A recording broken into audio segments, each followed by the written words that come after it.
Well, that was actually quite a nice season if you ask me, especially given the non-hype that seems to exist about this show, because I'm reasonably positive that the exact same network that rebooted Australian Survivor produced this show, and when it was announced that Australian Survivor 3 was happening, that there was a lot of hype going on, but this, I didn't even know it existed until the first episode appeared on the Survivor official page, although for some reason they've geo-blocked over half the season. Like, what's up with that?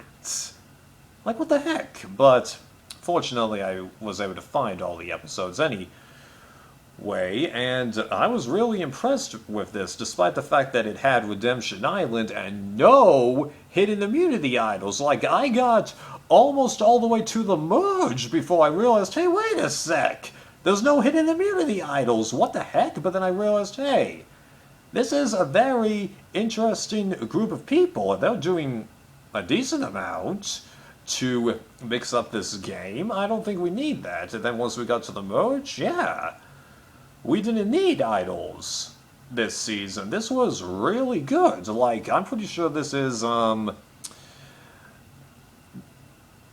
Guatemala level gameplay that we were dealing with here, so that was rather pleasant. And I like the fact that,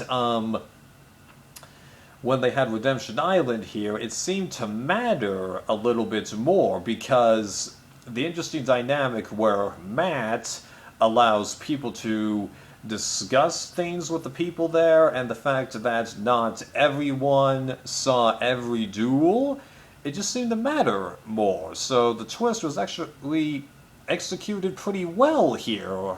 Well, before the merge at least. After the merge, yeah, that was kind of odd, because they easily could have kept it as duels between two people, and did you really have to, have two people come back? Like, really, they could have easily done without that vote, and I felt like it did kind of throw the game off a little bit, because, spoiler alert if you haven't seen the season, although I don't know why you're watching this if you haven't seen the season, Nate's first vote out, I actually don't really count that vote, to be honest. I only count the time he truly was voted out as the last member of the jury, because of just how weird that felt, yeah. But let's rewind to the beginning of the season and talking about my thoughts on these teams. Well, I actually found myself supporting the Hermosa tribe from the get-go, although I really don't know why I did that, to be honest. But given like how much the Magaton tribe crumbled at the beginning, it was just like, sheesh, come on guys, pull it together. Though they were able to put some respectable efforts before the tribe switch happened, although at the same time it was a little bit of a bummer to see Hermosa most likely throw that challenge that they were planning to throw. And then also Tom, how he ends up getting his name thrown around like every time that tribe goes to tribal, although in hindsight, once you see how many tribals occurred before the merge, they didn't actually go that many times, I think. Yeah. And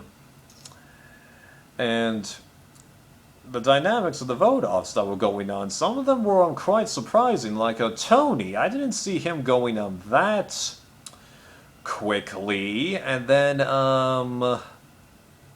the last vote that Magaton did after they threw that last immunity challenge before the merge, that was kind of surprising, because there was just enough doubt that that plan wasn't going to work out, but it ended up working. Yeah. Although I do think it was a bummer that every duel before the merge had the defending champion lose, because, like, had Georgia won that last duel, I think that would have made the merge dynamics way more interesting, although there's a decent possibility that had that happened, it wouldn't have gone the exact way that I wanted it to, because going into the merge, I was hoping that the new Hermosa tribe would stick together, because Shannon, I got the idea that she wasn't truly as bad as like Mike and Georgia, even though they're really only arrogant because of the game. You know, just those two were in a position where they had everything in their grasp, you know, and then suddenly the switch shakes them up, even though I don't get why people are still shocked by the fact that these switches happen, you know? Right. But that was an intense tribal, but then it turns out that Shannon sticks with the new Hermosa tribe, and then Shay ends up going against the tribe that voted her out, although she did have good reason, and yeah. Although I do have to say, Matt, before the merge, he kept making several comments that kind of got to me, because, like, when Magaton lost the first immunity challenge, and they go to what is their second tribal council, he's like, guys, it's day 4, and you're already at your second trip to tribal council? And I'm like, dude, the only reason they went to tribal in the first place was because you mandated that each tribe go to a tribal to vote somebody out so you could get people on Redemption Island. By default, someone had to have been 2 for 2 with tribal councils, okay? Just, huh? And he did like 1 or 2 other things, and I'm like, are you stupid? But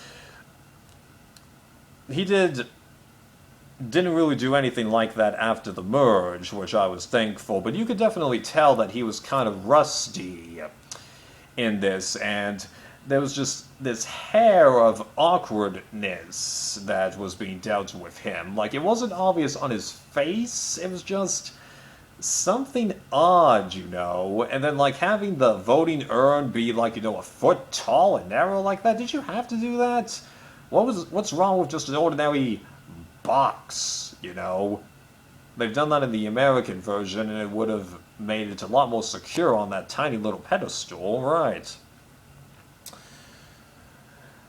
And then after the merge, just how many times the votes seem to be a surprise, even though in hindsight it's rather surprising how many of the people that wanted to stick together actually managed to stick together, because once you get to the final 6 or 5 left of the actual game, I was rather surprised to realize how many new Hermosa members were still there, and those were the people that ended up being in contention mostly to win the game, but Avi had been talking about pulling Tom in as an ally anyway, so, So I just thought that was kind of interesting, how on the one hand it seems like the game alliance dynamics kept changing with every single vote, but how quite a lot of the people that were originally in the majority after the merge stuck around. That was rather shocking. Yeah.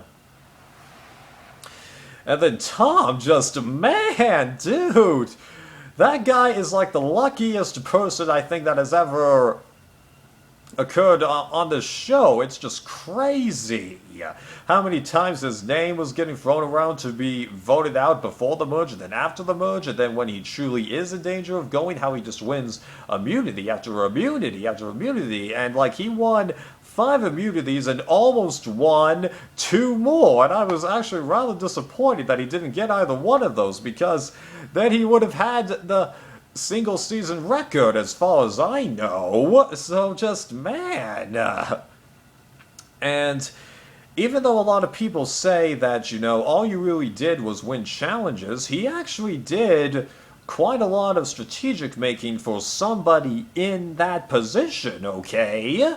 Because I was thinking that, yeah, that's the main thing that is going for him, that he's just managed to win these challenges, but I'm like, nah, there's something that puts you a step above those guys. Like, even when we got to the final vote between him and R, because I knew Barbara was not going to get a single jury vote, I'm like, you know, there actually is a part of me that wants to see him win, but on a critique basis, it would be better if RV wins, and I hope I'm saying his name right. They seem to put like an odd spin on it in the season, yeah. And I'll be winning. Good on you, man. You did good. Sure, you were like in danger for a while and you had a couple of blow-ups, but tons of people this season had negative moments, and then once the season ends, even the villains, like I, like I think I said, they aren't bad people. They have good respect for each other, and yeah, this was a nice product. I'm really glad to have seen it. Although I do think it's a little bit cheap that they lowered the prize pool, but then again, I don't know anything about the New Zealand economy and all that stuff, so there's probably good reason that it's only $100,000, and even then, I'm pretty sure $100,000 is actually a more common reward for reality shows versus $1 million. I'm pretty sure. Alright, I think that sums it up. Hopefully I didn't miss anything, and see you next time.